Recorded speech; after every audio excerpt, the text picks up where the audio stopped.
Hello అండి, నమస్తే. Welcome back to my channel సౌజీ దాక్షు బ్లాగ్స్. ఈరోజైతే కొన్ని యూస్ఫుల్ ఇంట్రెస్టింగ్ టిప్స్తో పాటు మన పనులను సింపుల్గా తేలిగ్గా ఎలా చేసుకోవాలనేది అయితే చూద్దామండి. ఫస్ట్ టైం మన ఛానల్ ఎవరైనా కొత్త వాళ్ళు చూస్తున్నట్లయితే సబ్స్క్రైబ్ చేసుకోండి. మనము కొత్తగా ఎగ్స్ తీసుకొచ్చామనుకోండి, అవి ట్రైలో కానీ ఇలా గిన్నెలో కానీ పెట్టేసుకొని మనం ఫ్రిడ్జ్లో స్టోర్ చేసుకుంటాం. అయితే కొత్తవి తీసుకొచ్చినా కూడా పాత ఎగ్స్ మిగిలిపోయి ఉన్నాయనుకోండి, ఆ పాత ఎగ్స్ని కొత్త ఎగ్స్తో పాటు కలిపి పెట్టామనుకోండి, అవి మనకి కలిసిపోతాయి కాబట్టి మొత్తం గుర్తుపట్టడం కష్టమైపోతుంది. అయితే పాత ఎగ్స్ అని మనం గుర్తుపట్టాలి అంటే ఇంట్లో ఈ విధంగా స్టిక్కర్స్ ఉంటాయి కదండి, ఆ స్టిక్కర్ ప్యాకెట్ అయితే తీసుకోండి. ఈ ప్యాకెట్లో ఉన్న స్టిక్కర్స్ ఏ కలర్ అయినా పర్వాలేదండి. ఈ ఎగ్స్ ఉంటాయి కదా, పాత ఎగ్స్, వాటికి పెట్టేసుకోండి. ఎన్ని ఎగ్స్ మిగిలి ఉంటే అన్ని ఎగ్స్కి పెట్టేసుకోండి. అయితే ఈ ఎగ్స్ మనం వాడేటప్పుడు ఈజీగా గుర్తుపట్టగలుగుతాం కాబట్టి ఈ స్టిక్కర్స్ తీసి ఎక్కడైనా అంటించేసేయండి. మళ్ళీ మనకి కొత్త ఎగ్స్ తెచ్చినప్పుడు పాత ఎగ్స్ ఏమైనా 2-3 మిగిలి ఉన్నాయనుకోండి, వాటికి ఈ స్టిక్కర్స్ అంటించుకోవచ్చు అనమాట. ఒకవేళ కలర్స్ ఏమైనా ఉన్నాయనుకోండి, స్కెచ్ పెన్స్, కలర్స్ బొట్లు ఉంటాయి కదా, అలాంటివి ఉన్నా కూడా వీటికి పెట్టుకోవచ్చు అండి. సో ఇప్పుడు ఈ పాత ఎగ్స్ని మనం కొత్తగా తీసుకొచ్చిన ఎగ్స్తో పాటు కలిపి పెట్టుకున్నాం అనుకోండి, మనం వాడేటప్పుడు ఈ ఎగ్స్ని ఈజీగా గుర్తుపట్టగలుగుతాం అనమాట. సో ప్రతి ఒక్కరికి ఈ టిప్ యూస్ఫుల్ అవుతుంది అనుకుంటున్నాను. మీకు ఒకవేళ నచ్చినట్లయితే లైక్ చేయండి, షేర్ చేయండి. నెక్స్ట్ టిప్ అండి, ఇక్కడ చూడండి, మనం ఇల్లు మాఫ్ పెట్టేటప్పుడు ఈ విధంగా వాటర్ తీసుకుంటారు కదా బకెట్లో. అయితే మనం నార్మల్గా ఫ్లోర్ క్లీనర్ యూజ్ చేస్తూ ఉంటామండి మంచి స్మెల్ రావటం కోసం. అయితే దీంతో పాటు ఇంకా ఏదైనా సరే మంచి స్మెల్ రావాలి, ఇల్లంతా హైజీనిక్గా ఉండాలి అనుకున్నప్పుడు ఈ ఫ్లోర్ క్లీనర్ని ఒక మూత వేసేసుకోండి. దీంతో పాటుగా ఇంట్లో శానిటైజర్ ఉంటుందనుకోండి, ఆ శానిటైజర్ కూడా ఒక చిన్న మూత వేసేసుకున్నారు అంటే మంచి స్మెల్ వస్తుందండి. మీరు ఎప్పుడూ ట్రై చేయనట్లయితే ఒక్కసారి అయితే ట్రై చేయండి. నేను ఎప్పుడు ఇల్లు మాఫ్ పెట్టినా కూడా ఒకే రకంగా అయితే మాఫ్ పెట్టనండి. ఈ విధంగా శానిటైజర్, డెటాల్, కర్పూరం, సాల్ట్, పసుపు ఇట్లాంటివన్నీ యాడ్ చేస్తూ ఉంటాను. మంచి స్మెల్తో పాటు ఇంట్లో ఉన్న క్రిమికీటకాలన్నీ నశిస్తాయి అన్నమాట. అంతేకాకుండా ఇంట్లో ఎక్కడైనా సరే ఫంగస్ ఏర్పడినా, ఇప్పుడు వింటర్ సీజన్ కాబట్టి దాదాపు ఇల్లంతా కూడా ముక్క వాసన అంటారు కదా, అలా వస్తూ ఉంటుందన్నమాట. సో అలాంటి స్మెల్ ఏమి రాకోకుండా ఎప్పుడూ హైజీనిక్గా అయితే ఉంటుంది. ఇక్కడ మీకు నార్మల్గా ఇలా మాప్ పెట్టి చూపిస్తున్నానండి. సో ఈ విధంగా బెడ్రూమ్, హాల్, కిచెన్ మొత్తం కూడా క్లీన్ చేసేసుకున్నానండి. ఇల్లంతా ఈ విధంగా మాఫ్ పెట్టిన తర్వాత ఈ వాటర్లో ఇంకా స్మెల్ అయితే ఉంటుంది. వాటర్ అంతా కూడా గట్టి అయిపోతూ ఉంటాయి అన్నమాట. సో వాటిని మనము పారపోసే ముందుగా ఇంటి ముందు వాష్ ఏరియా ఏదైనా ఉంటే ఆ వాష్ ఏరియా అంతా కూడా క్లీన్ చేసుకోవచ్చు అండి. లేకుంటే వాష్రూమ్ ఉంటుంది కదా, అందులో టాయిలెట్ సింక్ ఉంటుంది కదా, ఆ సింక్లో పారబోయచ్చు. మంచి స్మెల్ అయితే వస్తుంది. ఒకసారి ట్రై చేయండి, మీకు నచ్చితే లైక్ చేయండి. నెక్స్ట్ టిప్ అండి, మనం ఇల్లంతా మాఫ్ పెట్టిన తర్వాత మాఫ్ స్టిక్ని మనం ఎంత నీట్గా కడిగినా కూడా ఈ విధంగా నల్లగా అనిపిస్తూ ఉంటుందన్నమాట. దీనికి ఉన్న థ్రెడ్స్ చూసారు కదా ఎంత బ్లాక్గా ఉన్నాయో. ఈ మురికంతా పోవాలి అంటే వీక్లీ వన్స్ మనం నీట్గా క్లీన్ చేసుకోవాలి అంటే ఒక గిన్నెలో అయితే బాగా నీళ్ళు అయితే కాచుకోండి. ఆ తర్వాత బకెట్లో కొంచెం సర్ఫ్ వేసేసి ఈ బాయిల్ వాటర్ అంతా వేసేసేయండి.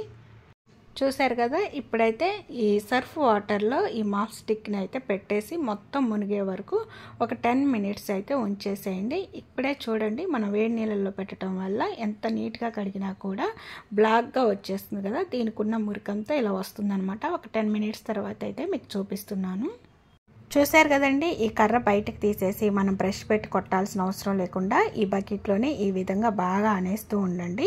ఈ థ్రెడ్స్కున్న బ్లాక్ అంతా కూడా పోయింది. చూశారు కదా, ఇందాక ఎలా ఉందో ఇప్పుడు ఎలా ఉందో.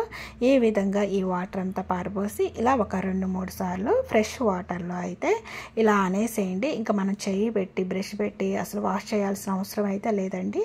చాలా నీట్గా అయితే ఉంటుంది.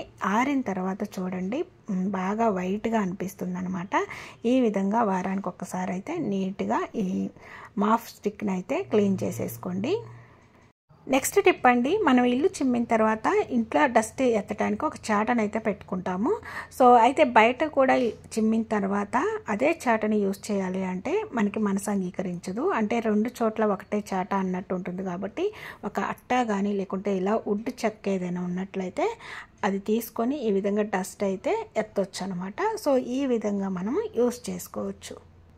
నెక్స్ట్ టిప్ అండి, ఇక్కడ చూసారు కదా ఒక గిన్నె తీసుకున్నాను, ఒక గుప్పెడైతే బియ్యం తీసుకున్నానండి. మనం తినే బియ్యం లేకుంటే రేషన్ బియ్యం ఉంటుంది కదా, లేకుంటే దోశలకు వేస్తాం కదా నూకలు, ఏది ఉంటే అది ఒక గుప్పెడు తీసుకొని నార్మల్గా వాటర్ వేసేసి నానబెట్టుకోవాలండి. నేనైతే అసలు బియ్యం వాష్ కూడా చేయలేదన్నమాట. ఒక 15 మినిట్స్ పక్కన పెట్టేసుకోండి. మీ ఇష్టం అండి, 1 అవర్ 2 అవర్ అయినా నానబెట్టుకోవచ్చు. మనకు అర్జెంటు అనుకుంటే ఒక 15 మినిట్స్ అయితే సరిపోతుంది. ఈ లోపు నేనైతే బట్టలన్నీ కూడా వాషింగ్ మిషన్లో వేసేసి నార్మల్గా మనం ఎలా ప్లే చేస్తామో అలా ప్లే చేసేసాను. కాకపోతే లిక్విడ్ సర్ఫ్ ఏమీ యాడ్ చేయలేదన్నమాట. సో ఈ లోపు నీళ్ళు తీసుకొని, ఇది నానుతుంది కాబట్టి మనం బియ్యం నానబెట్టుకున్నాం కదా, ఆ బియ్యం అయితే చూస్తున్నాను చూడండి, నానాయి అనమాట బియ్యం అయితే. సో మనం వేరే పనులు ఏమన్నా చేసుకొని వచ్చే లోపు కూడా నానిపోతాయి అనమాట. ఇప్పుడు ఈ బియ్యాన్ని ఒక మిక్సీ జార్లో వేసేసుకొని మనం బ్లెండ్ చేసేసుకోవాలి. స్మూత్ పేస్ట్ లాగా చేసుకోవచ్చు, కొంచెం బరసగా ఉన్నా ఏం కాదండి. చూసారు కదా, దీంట్లో అయితే వాటర్ యాడ్ చేసేసుకోండి. అయితే ఇప్పుడు నేను యాడ్ చేసే వాటర్ కూడా మనం బియ్యం నానబెడతాం కదా, ఆ నానబెట్టిన వాటర్ వైట్గా ఉంటుంది కదండి, చూడండి ఆ వాటరే వేసేసుకుంటున్నాను. సో ఇప్పుడు దీన్ని మనము ఒక గిన్నెలోకి స్ట్రైన్ చేసేసుకోవాలి, మొత్తం మిక్సింగ్ చేసేసుకోవాలండి వాటర్ను ఈ పిండి. ఇప్పుడు స్ట్రైన్ చేసుకుంటే ఓన్లీ ఆ పిండి అంటే వైట్గా ఉంటుంది కదా వాటర్, ఆ వాటర్ మాత్రమే వస్తుందండి, ఈ పిండి అయితే రాదనమాట. సో మీరు ఇంకా కొంచెం వాటర్ యాడ్ చేసుకొని ఇంకొంచెం ఇలా స్ట్రైన్ చేసేసుకోవాలన్నమాట. సో ఇప్పుడైతే నేను బట్టలు వేసేసాను కదా వాషింగ్ మిషన్లో, వాటర్ తీసుకుందండి, నానుతుందనమాట. చూసారు కదా నిండుగా వాటర్ వచ్చేసింది, బట్టలు అయితే నానిపోతుంది అనమాట. ఇప్పుడు మనం ఏం చేయాలి అంటే ఇందులో ఇక్కడ లిక్విడ్ వేసేసుకోవాలండి. మనం ఏదైనా సరే ఏరియల్ సర్ఫ్ అయినా వేసుకోవచ్చు, లిక్విడ్ అయినా వేసుకోవచ్చు, మన ఇష్టము. సో ఇప్పుడు ఇందులో అయితే మనం పిండి వాటర్ ఉంటుంది కదా, ఆ వాటర్ కూడా ఇందులో యాడ్ చేసేసుకోవాలన్నమాట. ఈ వాటర్ ఇందులో వేయటం వల్ల ఏంటి ఉపయోగం అంటే, చాలామంది బట్టలకి గంజి పెడుతూ ఉంటారు. అయితే ఆ బట్టలు కూడా గంజి పెట్టినట్టుగా ఉండాలి, ప్రతిరోజు నీట్గా ఉండాలి, స్టిఫ్గా అనిపించాలి అనుకుంటూ ఉంటారు కదా. సో మనం ప్రత్యేకించి వాషింగ్ మిషన్లో బట్టలు వాష్ అయిన తర్వాత బయటకు తీసి వాటికి గంజి పెట్టాలి అంటే మనకి కష్టమైపోతూ ఉంటుంది. కాబట్టి ఇప్పుడు మనం తయారు చేసుకున్న పిండి వాటర్ ఉంటుంది కదా, అది ఇందులో వేసేసుకొని నార్మల్గా మనం వాషింగ్ మిషన్ ఎలా ఆన్ చేస్తామో అలా ఆన్ చేసేసుకుంటే ఇంకా బట్టలు వాష్ అవుతాయండి. నార్మల్గా మనం బియ్యం ఒక్కటేనండి నానబెట్టేది, ఆ బియ్యం నుంచి పిండి పట్టేసి దాని నుంచి తీసిన వాటర్ మనం యూజ్ చేసుకుంటున్నాము. సో ఒక్కసారి అయితే ట్రై చేయండి. బట్టలన్నీ కంప్లీట్గా వాష్ అయిన తర్వాత నేను చూశాను, చాలా చాలా నీట్గా అయితే ఉందండి. బట్టలు ఆరేసిన తర్వాత కూడా మీకు చూపిస్తాను అసలు ఎంత నీట్గా ఉన్నాయంటే, గంజి పెడితే ఎలా ఉంటాయో అలానే ఉన్నాయి. చూశారు కదా. సో ఈరోజు టిప్స్ అయితే ఇవ్వండి. మీకు నచ్చినట్లయితే లైక్ చేసి ఫ్రెండ్స్ అండ్ ఫ్యామిలీ మెంబర్స్కి షేర్ చేయండి. ఫస్ట్ టైం మన ఛానల్ ఎవరైనా కొత్త వాళ్ళు చూస్తున్నట్లయితే సబ్స్క్రైబ్ చేసుకోండి. పక్కనే ఉన్న బెల్ ఐకాన్లో ఆల్ బటన్ యాక్టివేట్ చేసుకోండి. నేను వీడియోస్ అప్లోడ్ చేయగానే ప్రతిదీ నోటిఫికేషన్ రూపంలో మీ ముందుకు వస్తుంది, మీరు మిస్ అవ్వకుండా ఉంటారు. Don't forget my channel. By by, take care.